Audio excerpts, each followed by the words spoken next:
안녕하세요. 뉴스엔조이 편집기자 강동석입니다. 올해 3월부터 8월까지 10차례 북스엔조이로 인사드렸었는데요. 잠시 쉬었다가 시즌2로 여러분들을 찾아뵙게 되었습니다.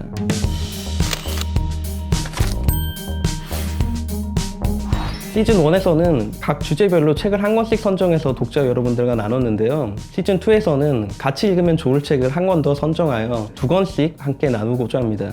요즘 기독교 교회에 대해서 고민하시는 분들 많으시죠?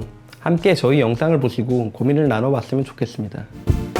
오늘 소개해드릴 책은 린다우드 헤드의 기독교와 칼 하임의 개신교의 본질입니다. 두 권 모두 기독교 신앙에 대한 이해를 돕는 책입니다. 린다우드 헤드의 기독교는 기독교가 무엇인지 이해하는 데 돕는 좋은 입문서입니다. 반면 개신교의 본질은 500년 전 가톨릭에서 갈라져 나온 개신교가 가톨릭과 비교해봤을 때 어떤 요소를 가지고 있는지 개신교의 본질을 탐구하는 책입니다.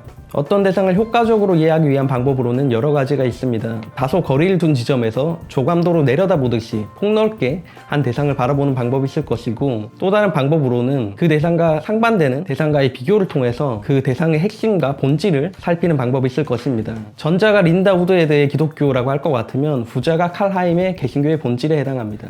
누군가 갑자기 기독교가 어떤 종교인가 라고 질문을 던진다 할 것 같으면 대답하기가 참 쉽지 않을 것 같습니다. 기독교는 뭐다 라고 간단하게 일축해버리기에는 기독교의 역사가 짧지 않고 교파도 다양할 뿐더러 같은 교파라 하더라도 지역마다 상이한 모습을 보입니다. 그런데 이 기독교에 대해서 간결하고 압축적으로 정리를 잘 해내는 책이 있습니다. 바로 린다우드 헤드의 기독교인데요. 기독교에 관한 효과적이고 탁월한 입문서라고 말할 수 있습니다. 이 책은 특징과 형태에 따라 교회적 기독교, 성서적 기독교, 신비적 기독교로 나눠서 설명합니다. 2000년 역사 동안 이 세 가지 기독교의 양상들이 어떤 식으로 전개가 됐는지 살피고 기독교의 성장과 태조 현상에 대해서도 짚어냅니다. 이 책의 장점 중 하나는 기독교를 다소 객관적 시선에서 바라보려고 노력했다는 것입니다. 2004년에 원서가 출간되고 2012년에 번역 출간됐는데요. 현재 이 시점에 읽어도 여전히 주목할 만한 면을 두루 갖춘 작품입니다. 이번 예장합동총회에서도 가톨릭 이교 지정을 놓고 여러 이야기들이 오갔습니다. 1년 더 해당 사항을 연구하기로 했는데요. 가톨릭을 과연 이단의 가르침으로 지정하는 것이 가톨릭을 대하는 올바른 방식일지는 의문으로 남습니다. 오히려 가톨릭과 개신교를 비교하는 작업을 통해 두 종교에 대한 이해를 심화하는 것이 먼저 필요하지 않을까 싶습니다.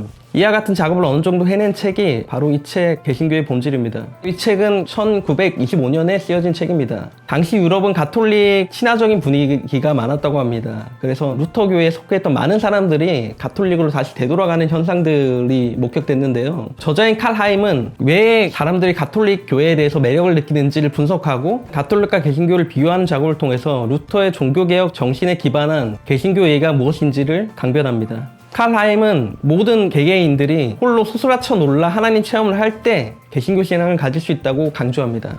이 책은 개신교를 깊은 고독, 양심의 각성이라는 키워드로 정리합니다. 한마디로 고독한 양심의 종교라는 것이 개신교의 본질이라는 말입니다. 린다우드 헤드의 기독교를 읽으면 우리가 생각했던 것보다 기독교가 굉장히 넓은 종교라는 사실을 알 수 있고요. 이 책에는 사파들이 많이 나오는데 그 사파들을 통해서 이 책이 참 설명을 잘하고 있구나 하는 걸 느낄 수 있는 지점들이 있습니다. 비기독교인들에게는 기독교를 효과적으로 소개를 할 수 있고, 기독교인들에게는 자신이 속한 기독교라는 종교에 대해서 다소 객관적인 시선에서 바라볼 수 있는 그런 효과를 이 책이 준다고 할 수 있습니다. 그리고 이 책은 기독교의 장점이나 이점만을 설명해내지 않고 단점까지도 같이 포착해서 설명합니다. 칼 하임의 글을 따라가다 보면 우리가 잊고 있었던 개신교의 본질이 무엇인지를 알게 되고 곳곳에서 배움과 자기 성찰적 요소들을 발견할 수 있을 것입니다. 칼 하임의 글을 읽다 보면 굉장히 글이 날카롭고 예리하다는 것을 좀 느낄 수 있는데요. 아마 제가 생각할 때는 가톨릭으로 돌아가려는 사람들을 향해서 우리 개신교의 본질은 이것이다 라고 강하게 저자가 계속해서 말하고 있기 때문에 이 책이 아무래도 예리하고 날카롭게 느껴지는 것이 아닌지 생각됩니다. 칼 하임의 개신교의 본질에는 이런 문장이 나옵니다. 교회가 눈에 보이는 모든 권력 수단을 포기하면 교회의 참다운 본질이 드러날 것이다. 오늘날 한국 개신교는 참다운 본질을 가졌다고 말할 수 있을까요? 북스엔조이 시즌2 첫 방송이었습니다. 어떻게 보셨나요? 의견이 있으시면 댓글을 달아주시고 구독과 좋아요도 눌러주시면 감사하겠습니다.